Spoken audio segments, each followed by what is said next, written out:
Hi friends, thank you for taking time out of your week to spend a little with me. I appreciate you. This week we're taking a look at a case that shook a community to its core. I ask you all to join me as we remember Deborah Griggs. Deborah Elizabeth Griggs was born on December 10, 1965 in Deal, Kent, England, to parents Patricia and Brian Cameron. Deborah was the oldest of 3 children to the couple. She grew up in a loving home in the Dover district in Kent. In school, Deborah was well-liked and always up for a good laugh. She was described as a compassionate person who loved to care for others. After high school, Deborah trained as a nurse working at both Kent and Canterbury hospitals. After being at the hospitals, she found work in care homes where she took care of disabled children. Sometime after, she met Andrew Griggs, described as a keen sailor from a family of fishermen. Andrew and Deborah married in 1990. The couple worked and co-owned Griggs Freezer Center. They welcomed their first son, Jeremy, in 1992. After the birth of Jeremy, Deborah stopped working to focus on her son. Within 4 years, the couple had 2 more sons, Jake and Luke. According to friends and family, Deborah developed into a wonderful mother and had the patience of a saint. Her entire life revolved around her loved ones. For the Griggs, life seemed to be great. Debbie provided a loving home and Andrew worked the business. In 1999, Debbie shared the joyous news that they were expecting their 4th child together. It seemed they had it all from the outside looking in. On May 5, 1999, Andrew reported that he arrived home around 7 p.m. and fell asleep in an armchair while Deborah was in the kitchen. He woke up from her shouting at him for always falling asleep and not helping around the house or with the children. In his words, she said she had to care for the house and the children all day, all week with no help. She then grabbed her coat and her bag before storming out of the house and leaving in her white Peugeot 309. This was the last time anyone saw her. As night turned to morning, Andrew decided he needed to report his wife as missing. Before doing so, he ran errands, including going to the family's fishmongers to turn off a computer. Then he visited the sailing club to check the fuel on the rescue boats. When he returned home, he phoned the police to report Deborah as missing, nearly 24 hours after he last saw her. When a detective arrived, Andrew provided him with the same series of events leading up to Deborah leaving the home of her own accord. When asked why he took so long to report her missing, Andrew claimed this wasn't new behavior for his wife. According to Andrew, Deborah would disappear often, but she always came back, which is why he wasn't worried at first. During his interview, Andrew stated Deborah was going through a dark period in her life, citing postpartum depression as the main source. After the birth of their 2nd son, Deborah was prescribed medication to help with this medical condition, but per Andrew, she was not taking them. Because of Andrew's account, Deborah's case was handled as a missing person. They asked for the paperwork on Deborah's car and a recent photo of her, which Andrew did not have. Family and friends were interviewed, and a clearer picture of the Griggs family came to light. Neighbors told police they'd asked about Deborah's absence. And much like what he told the police, Andrew explained it off as Deborah behaving like a crazy person and that she was off her medication. Meanwhile, he told another neighbor that Deborah was going away for a few days and he had to watch the children. Both neighbors also claimed they saw her car being driven from the house during the early morning hours of May 6th. They couldn't be sure who was behind the wheel. Deborah's close friends were interviewed with hopes of a lead to where she might be. Although they had no idea where she was, she did express her belief that Deborah didn't willingly walk out on her children. According to her childhood friend Helen, Deborah was so involved and loved her children. She even made her the godmother of her own child. Deborah wouldn't abandon her family. This idea was shared amongst those closest to Deborah. Another friend, Dorothea, explained she was 110% sure something had happened to Deborah because she would never leave her children. Dorothea and Deborah confided in each other weekly. She was one of the first people to learn of her 4th pregnancy. Dorothea stated when Deborah found out she was expecting again, she was so happy, while Andrew did not share the same joy. According to Dorothea, Andrew pressured Deborah to terminate the pregnancy. He did not believe the child was his. Dorothea was shocked when she received the news from Andrew that Deborah was missing. She added what stood out to her, however, was how calm he was about it. He showed no ounce of worry for his missing wife and unborn child. In addition to remarks from friends and neighbors, Deborah's family also had some things to share. While many weren't aware, Deborah and Andrew's marriage had been going through some difficulties. Deborah suspected her husband was grooming a 15-year-old child. The couple separated in early March of 1999, with both Andrew and Deborah seeking court orders for divorce. In an affidavit filed by Deborah as a cause for the divorce, she stated, "He doesn't consider I have any rights of my own. He is quite old-fashioned in his approach." Although she claimed he had never put his hands on her, Deborah said that on occasion she genuinely feared that he would hit her. Andrew was fearful that Deborah would take half of the freezer shop they co-owned. He expressed this to acquaintances of his where he complained often about his troubles at home and money problems with his wife. During a conversation with a local tradesman, Andrew made the statement, "I wish she was dead," and he threatened to get her sorted. During this period, Andrew opened a new bank account for the freezer shop in his name alone. He closed the joint business account, which was finalized on May 6, 1999. Deborah's car was found 1.3 miles from the family home.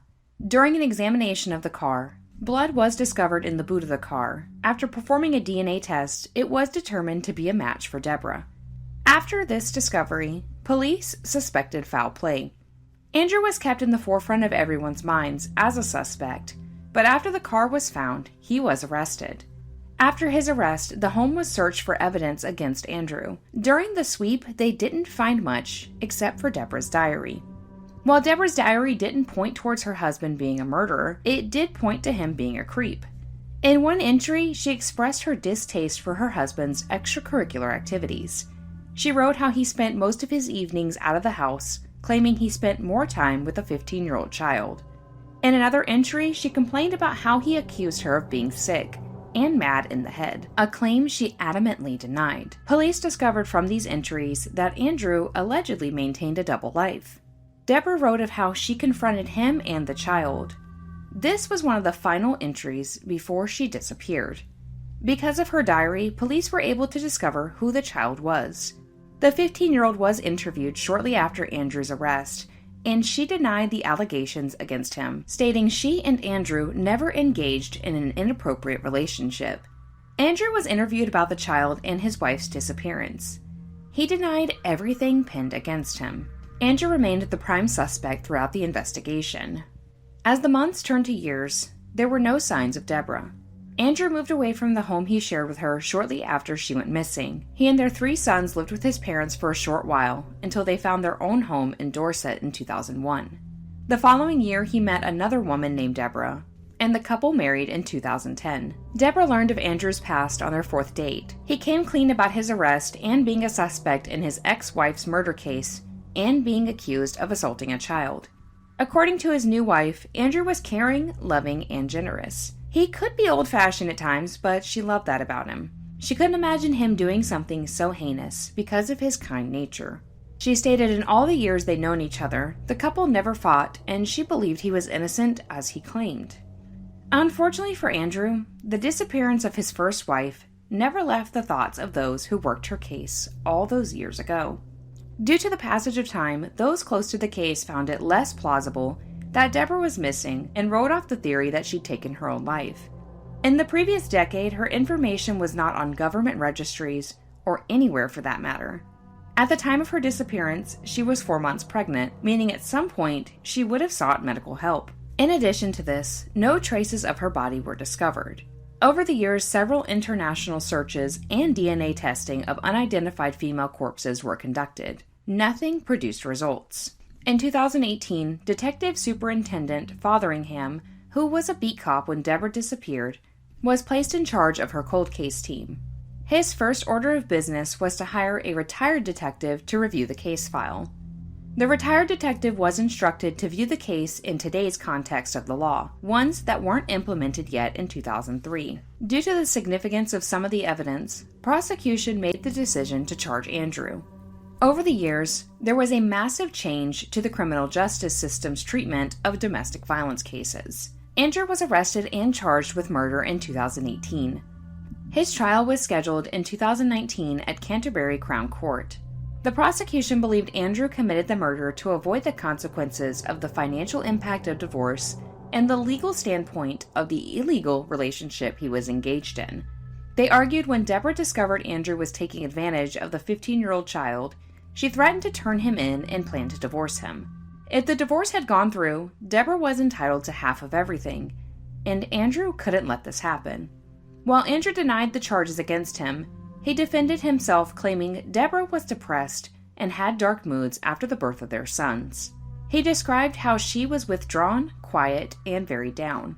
Her personality changed overnight, and she lacked patience with him and the children. He claimed it was a very stressful time for the both of them. Per Andrew's account, she repeatedly threatened to walk out and was heavy-handed when the boys acted out.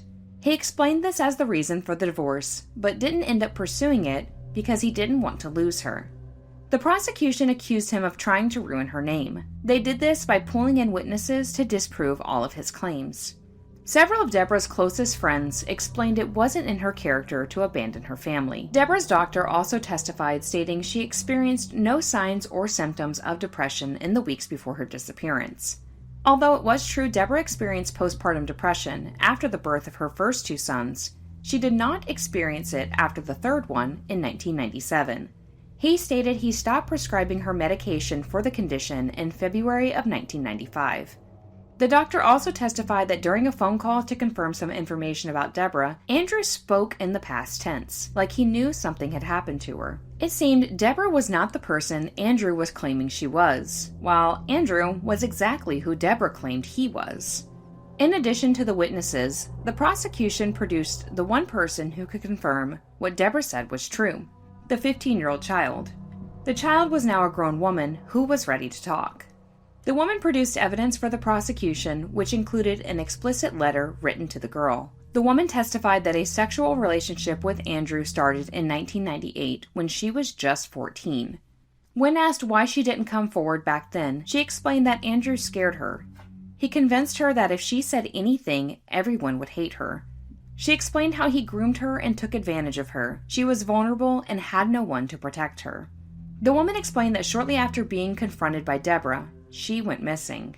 Prosecution believes since Deborah's body had not been found, Andrew, a sailor who knew the coast like the back of his hand, was more than capable of disposing her so no one could find her. On May 12, 2019, after nearly 2 decades of evading justice, Andrew was found guilty of the murder of Deborah.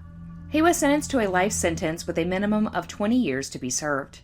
In 2022, Andrew attempted to appeal his conviction to be overturned due to a lack of convincing and reasonable arguments, but he lost his appeal. Currently, Andrew is in prison in England, maintaining his innocence. On October 5, 2022, Deborah's remains were discovered.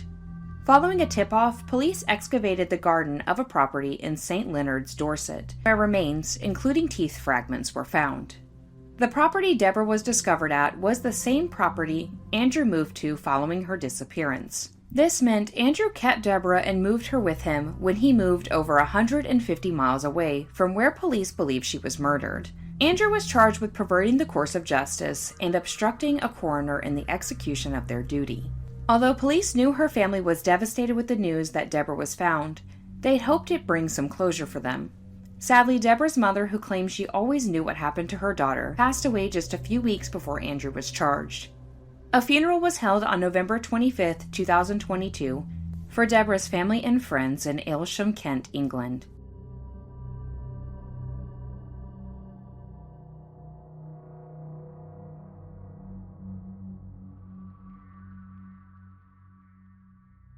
Hi friends, if you made it this far, thank you so much for watching. As always, I'm interested in hearing your thoughts, so leave them below and we can chat about this case. If you found this to be informative, please consider giving the video a thumbs up to let YouTube know you want more from me. And lastly, if you're not subscribed yet, you should, because we would love to have you under the ash tree. Thank you again for all of your support and kindness, my friends. I hope you have the best week ahead of you, because you deserve it. But for now, we must part ways. So stay safe out there, and I will see you in the next one. Bye, friends.